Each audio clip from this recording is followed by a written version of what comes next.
안녕하세요. 바이오 산업을 즐겁고 활기차게 분석해서 설명해드리는 데이업의 김기동입니다. 오늘 알아볼 팜스빌 시가총액 600억 원대로 어디서 어떻게 정보를 찾아야 할지 막막할 수밖에 없는 기업입니다. 하지만 지금부터는 팜스빌이라는 이 기업, 여러분들이 궁금해하시는 내용부터 해서 그 어떤 내용이든 대한민국에서 가장 깊이 있게 끝까지 지적하도록 할 테니까요. 제가 얼마나 파고드는지 직접 보시면서 진심으로 저와 함께 성장해 나갔으면 좋겠습니다. 오늘은 저 시간인 만큼 팜스밀이 어떤 사업을 하고 있는지, 그 산업의 업황과 전망은 어떠할지를 중점적으로 알아보도록 하겠습니다. 팜스빌은 자체 브랜드를 가지고 홈쇼핑이나 자체 쇼핑몰을 이용해서 전기식을 판매하고 향후에는 마이크로바이옴까지 진출해서 사업을 확장하려고 계획하고 있는 회사인데요. 팜스빌은 건기식 중에서도 다이어트 식품의 강점을 가진 건기식 회사라고 할 수 있겠습니다. 이 건기식을 모르는 분이 있을까봐 설명을 드리자면, 건기식이란 홍삼처럼 의약품은 아니지만 일정 기준으로 거쳐서 우리 몸에 도움을 주는 식품이나 보조제를 의미하는데요. 근데 우리가 투자자는 이런 정의를 필요한 것이 아니라, 어떤 업체들이 주식시장에 있고 우리가 건기식을 투자할 때 무엇을 기준으로 판단해야 될지가 중요하기 때문에 설명을 드리자면, 우리나라는 건기식 업체가 크게 두 가지로 나눌 수 있습니다. 바로 OEM, ODM 건기식주와 브랜드 보유 건기식주인데요. OEM, ODM 건기식주는 자체 브랜드를 보유하고 있지는 않지만 브랜드 보유 업체의 요구에 따라서 그대로 제품을 만들어서 판매하는 OEM이나, 설계부터 생산까지 모두 해서 판매하는 ODM 업체를 말합니다. 또한 브랜드 보유 건기식주는 자체의 브랜드를 보유하고 자체 생산을 하거나 이 OEM을 맡겨서 판매하는 자체 브랜드를 보유하고 있는 회사를 말하며 팜스빌이 이에 속한다고 할 수 있겠습니다. 또한 팜스빌에 투자를 하기에 앞서 유의하실 점이 있는데, 팜스빌은 품절주라는 것입니다.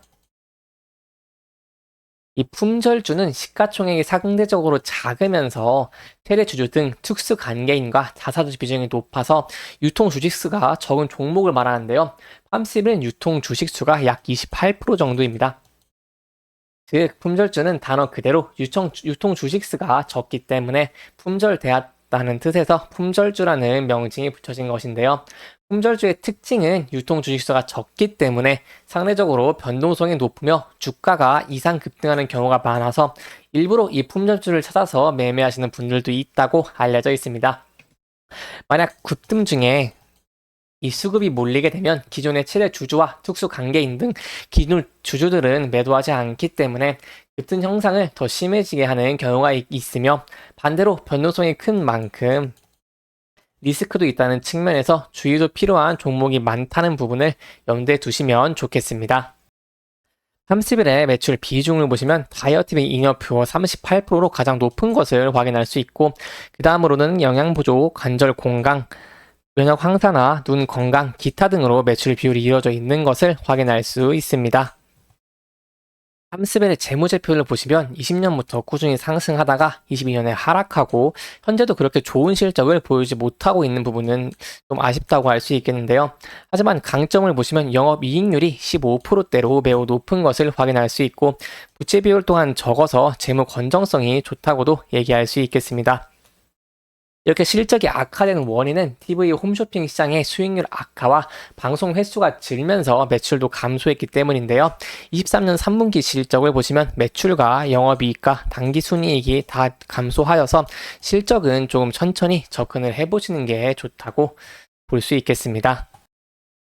업황 및 전망에 대해서 알아보시면, 내국인 고령인구 전망을 보시면 계속해서 상승하는 것을 확인할 수 있는데, 우리나라는 일본을 따라서 급격히 고령화 사회로 진입을 하고 있으며 10년이 지나면 지금보다 폭발적으로 증가하는 것을 확인할 수 있는데요. 이 건기식도 이에 따라서 늘어날 것으로 전망되고 있고요. 글로벌 건강기능 식품 시장 추이를 보시면 2019년 약 7,488억 달러에서 연평균 7.9%씩 성장하여서 2015년에는 2,758달러의 규모로 확장될 것으로 전망하고 있음에 따라 팜스빌의 매출과 실적이 돌아온다면 향후 긍정적인 실적을 기대해 볼 수 있겠습니다. 이상으로 팜11의 분석을 마치겠습니다. 저 시간인 만큼 어떤 기업인지 어떤 성장성이 있는지를 중점적으로 알아보았는데요. 다음 시간에는 이러한 성장성이 어떻게 실적을 견인할 수 있을지, 어떠한 기대감이 있을지를 확실하게 파헤쳐 보도록 하겠습니다. 해당 영상뿐만 아니라 대기업에서는 그 누구보다 열정적인 멘토들이 많습니다. 부디 타 종목의 영상도 시청해 주시길 바라며 구독과 좋아요 한 번씩 부탁드리겠습니다.